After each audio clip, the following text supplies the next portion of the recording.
People first language is critically important, and of course a lot of people like to say, oh, it's just that PC stuff, but it's not. You know, whenever people say it's PC, politically correct, that's a way of sort of putting it down, of saying it's not really important. And I found that most people who even, you know, talk about, oh, it's just PC no matter what it is, are usually people that have never been on the receiving end of slurs or prejudice or discrimination. Most people who have been on the receiving end are, you know, are aware of the sensitivity to it.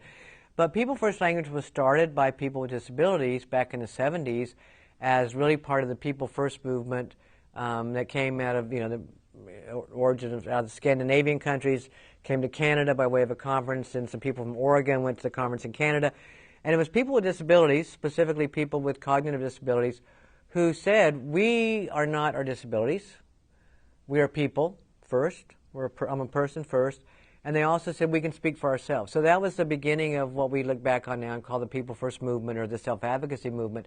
And when I was in the Partners program so again, this was back in the 1970s, but all of us can be sort of slow learners, including myself. When I was in the Partners in Policymaking program, 1990, 1991, all the graduates had to complete a project within, you know, a few months of graduating.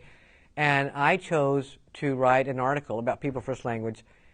People First Language was sort of, you know, it was sort of there, it was sort of around at that time, but not to the degree that it became later as more and more people got involved and interested in it. And so there weren't really any articles written about it. And I cared about it because I just hated the way people talked about my son. I hated the way the words that doctors and professionals used to describe my son. I was like, that's not who my son is. I mean, you know, the handicapped or the cerebral palsied, or I mean, all kinds of, you know, language. And then in the Partners program, there were adults with disabilities who were helping me learn about the importance of it, about what it feels like to be described a certain way, and how you see yourself by how you're described. And at the same time, there were a couple of people in the class that had disabilities that talked about themselves in horrible ways. And you realize that they did that because that's the way their parents talked about them.